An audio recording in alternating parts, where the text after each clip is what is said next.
Hold onto your holy water, because Count Dracula is making moves. You'll remember from last lesson that he's now residing in England. And his presence is causing a supernatural stir, especially among sensitive souls like Lucy Westenra and Renfield, Dr. Seward's patient. Meanwhile, Jonathan Harker is recovering from his ordeal in a convent in Budapest. His fiancée, Mina Murray, has travelled to be by his side and nurse him back to health. Jonathan can't remember much about his time in Transylvania, which is probably for the best. When he wakes, he asks for his diary. Mina's very curious about what's inside, but Jonathan makes her promise that if she ever reads it, she won't tell him about it. He doesn't want to revisit such horrors unless it's absolutely necessary. A short time later, Jonathan and Mina are married at his bedside. Congratulations, Mr. and Mrs. Harker. As a wedding present, Mina seals the diary with wax as proof of their marital trust. Hey team, just a reminder, if you like this video, please hit the subscribe button and ring the notification bell. It really helps the channel out, and our next upload could be on something taught in your next class. Thanks, and back to the video. In other news, Mina's bestie, Lucy, is feeling much better than before. Her dashing fiancé, the Honourable Arthur Holmwood, has even teased her about putting on weight. Their engagement is going swimmingly, and they'll be married in a month's time. Meanwhile, Dr. Seward has had his hands full with Renfield. He escapes again into the grounds of Carfax Abbey and struggles wildly when the attendants catch him. Interestingly, he becomes quiet at the sight of a giant bat. Creepy. Soon after this incident, Lucy's health fails again. She's not sleeping well. Something keeps flapping at her window and the nightmares have returned. She's also grown very pale. The wound on her neck really hurts, and she's struggling to breathe. Arthur is very worried and summons Dr. Seward to examine her. Unfortunately, Arthur can't be there because his father, Lord Godalming, is dying. After seeing Lucy, Seward reports to Arthur that he's baffled by her symptoms. She's not anemic, but seems bloodless. He needs a second opinion, so he's written to his former teacher, Professor Van Helsing, in Amsterdam. He's an expert on obscure diseases and an all-round great guy. In fact, he replies to Seward directly. Van Helsing is on his way. His visit is brief, but his examination of Lucy is thorough. Afterwards, Van Helsing tells Seward that he needs time to think and write a full report. He agrees that Lucy has lost a lot of blood, and the cause must be carefully investigated. A few days later, Lucy takes a turn for the worse, and Seward summons Van Helsing to come at once. Seward also writes to Arthur, but tries not to alarm him. He assures Arthur that Lucy is in good hands, especially now that Professor Van Helsing is on the case. Before they visit Lucy, Van Helsing advises Seward not to say too much about her case. Not to Arthur, and especially not to Mrs. Westenra, whose heart is extremely weak. As for his clinical opinion, Van Helsing won't discuss that until his knowledge has fully ripened. Until then, he and Seward will care for Lucy and record everything they observe. When they go in to see her, they're shocked by her condition. She needs an urgent blood transfusion or she'll die. As Seward prepares to give his own blood, Arthur shows up, so Van Helsing recruits him to give blood instead. As Arthur's blood flows into Lucy's veins, colour returns to her cheeks. It's working. Afterwards, Van Helsing notices the velvet ribbon on Lucy's neck slip and reveal a nasty wound. He mentions it after Arthur leaves, but Seward is baffled. If that was the cause of Lucy's blood loss, wouldn't there be blood all over the bed? Van Helsing returns to Amsterdam for more supplies. In the meantime, Seward must stay up all night and watch over Lucy. Van Helsing will be back. Lucy sleeps peacefully that night, and Seward heads home in the morning, tired but relieved.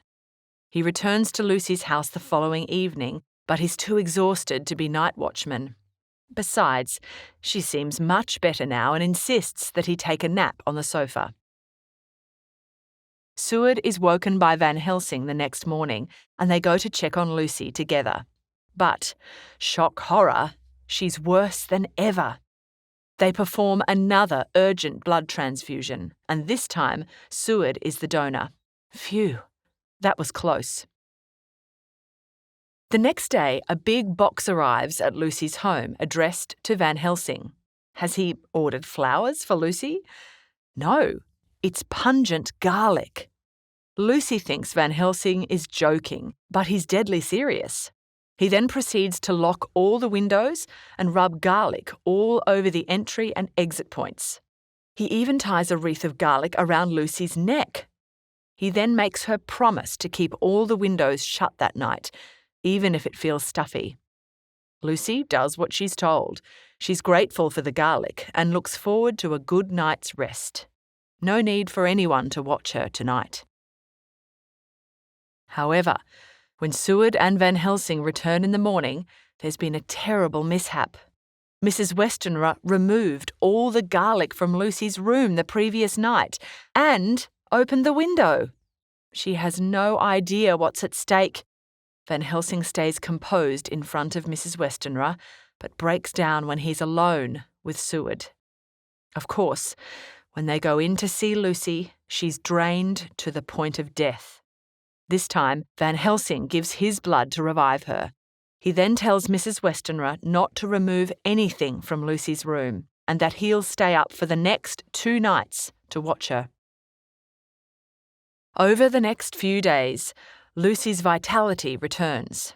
She can't remember much of what's happened recently, only that sleep is something she fears. But the garlic brings her comfort, and a night watchman won't be necessary. Elsewhere in London, something bizarre and terrifying happens. A wolf escapes from the zoo. The zookeeper reports that he saw a tall, thin man loitering around the wolf enclosure before the incident. Who could that be?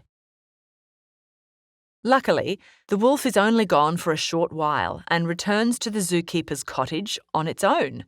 However, he must have been on quite an adventure. The poor thing has shards of glass stuck in his head. There are also chaotic scenes back at the asylum. Renfield busts into Seward's study and cuts the doctor's wrist open with a dinner knife. But Seward has good reflexes. He knocks Renfield down with a right hook and bandages his own wrist before the attendants arrive. When they go to scoop him up, they find him licking Seward's blood off the floor like a dog. Gross. That same evening, the Westenra residence becomes a house of horror. Lucy goes to bed peacefully, garlic and all, but is woken by a loud flapping sound. Neither Van Helsing nor Dr. Seward are there to protect her. She then hears a low, blood-curdling howl and sees a giant bat at the window. Mrs. Westenra enters to keep Lucy company, and the 2 ladies try to rest. But it all goes wrong. The window smashes, the wind blows in, and a huge grey wolf pokes its head into the room. Mrs. Westenra clutches at Lucy in terror and tears off her protective garlic. The poor old woman then has a heart attack and flops down dead.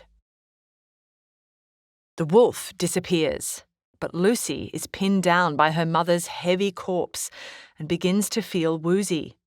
She passes out. When she wakes, she goes looking for the servants, only to find that they've all been drugged. Lucy despairs and is sure she won't survive the night. The next morning, Seward and Van Helsing bust their way into the Westenra residence. Sure enough, they're confronted by shocking scenes.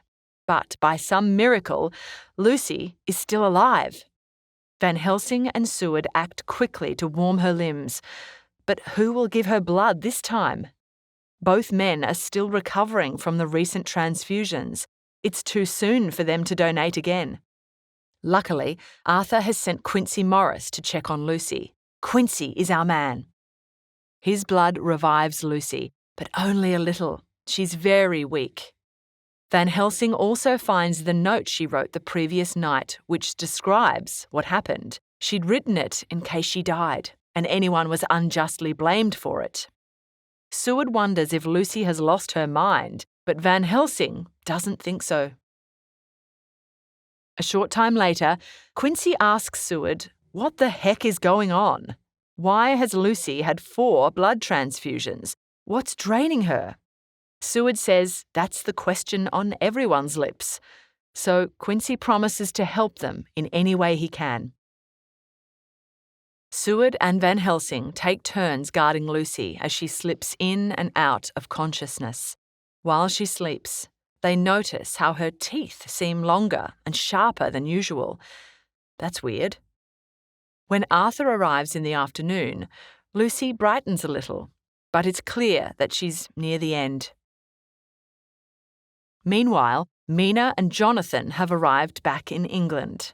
Jonathan's still a bit fragile, but he's improving. He needs his strength now that he's been promoted to partner of his firm. Sadly, his old boss, Mr. Hawkins, dies soon after they arrive. But he's left his entire estate to the Harkers in his will. This means they're officially rich. They're now on their way to London for Mr. Hawkins' funeral.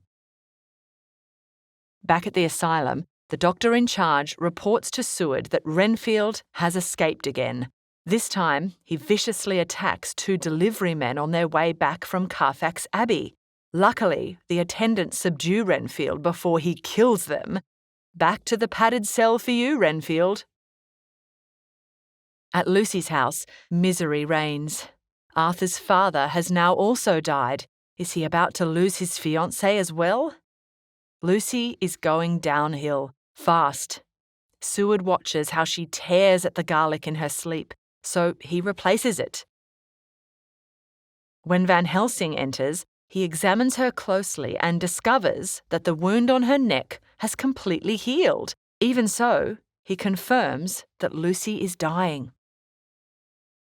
When they summon Arthur to say his final goodbyes, a creepy change comes over Lucy. Her eyes open, and she beckons Arthur to kiss her. But Van Helsing grabs him before he gets too close. Watch out! A look of rage flashes across Lucy's face before her eyes close again.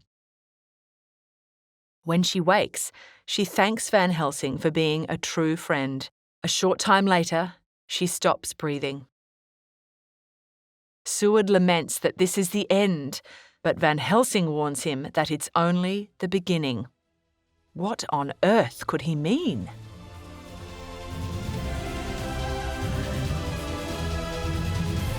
We hope you enjoyed this Schooling Online production.